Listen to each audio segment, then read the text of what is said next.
नमस्कार। महाराष्ट्र में मराठी भाषा विवाद अब दिन पर दिन तूल पकड़ता जा रहा है। आए दिन महाराष्ट्र से हिंदी भाषी लोगों के साथ मारपीट की खबरें सामने आ रही हैं, जिसके बाद ये मामला अब महाराष्ट्र से होते होते बिहार तक भी पहुंच चुका है।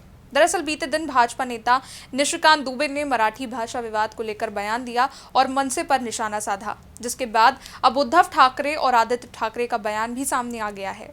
लेकिन इसी बीच महाराष्ट्र में आज मनसे के कार्यकर्ताओं ने सड़कों पर विरोध प्रदर्शन किया। दरअसल पिछले हफ्ते मीरा भाईंदर इलाके में एक फूड स्टॉल मालिक को कुछ मनसे कार्यकर्ताओं ने मराठी में बात न करने पर थप्पड़ जड़ दिया था।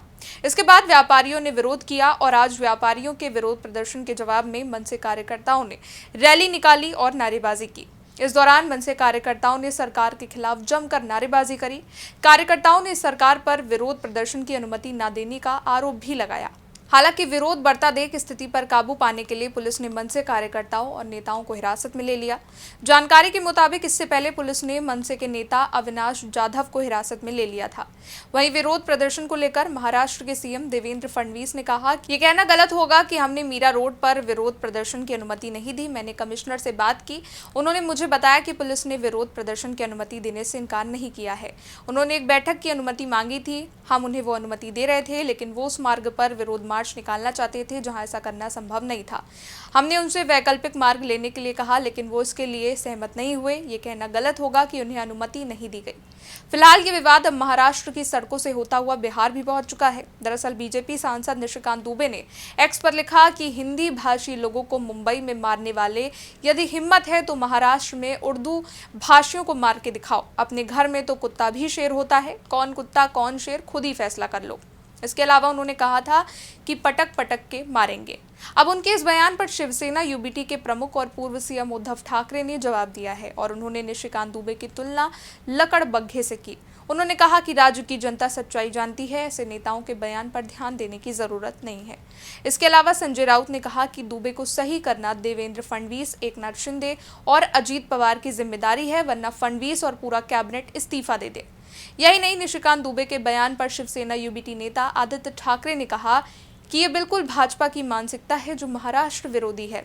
हमने सभी से ऐसे गंदे दिमागों पर प्रतिक्रिया न करने को कहा है, क्योंकि वो महाराष्ट्र में भय और अस्थिरता पैदा करना चाहते हैं। ये वही लोग हैं जो महाराष्ट्र में विभाजन पैदा करना चाहते हैं और हम इसे बर्दाश्त नहीं करेंगे।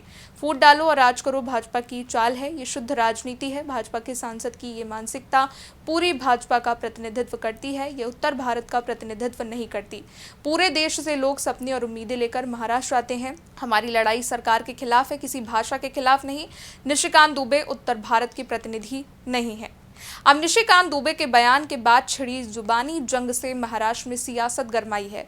बयानबाजी को लेकर अब सीएम देवेंद्र फडणवीस ने प्रतिक्रिया दी और उन्होंने कहा, पहली बात ऐसी है कि निशिकांत दुबे का बयान यदि आप सुनेंगे तो उन्होंने महाराष्ट्र नवनिर्माण सेना के संदर्भ में बोला है, सभी मराठी लोगों के बारे में नहीं।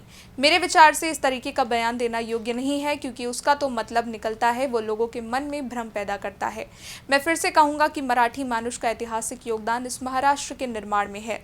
जब आक्रमणकारियों ने भारत की संस्कृति को खत्म करने का प्रयास किया था, तब भारत की संस्कृति को जिंदा रखने का काम छत्रपति शिवाजी महाराज, संभाजी महाराज ने किया और इसके बाद मराठाओं ने भारत की संस्कृति को जिंदा रखने के लिए आक्रांताओं के खिलाफ लड़ाई लड़ी।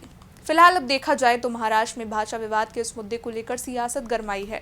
मामले को अलग अलग तरह से राजनीतिक स्वरूप दिया जा रहा है और ये कहना गलत नहीं होगा कि मनसे और शिवसेना यूबीटी इस मुद्दे को जानबूझकर तूल दे रही है, जिससे आने वाले वक्त में सियासी समीकरणों को साधा जा सके। लेकिन एक बात तय है कि इस तरह की राजनीति से महाराष्ट्र का कोई हित नहीं होने वाला है, ये वहां की जनता भी अच्छे से समझती है।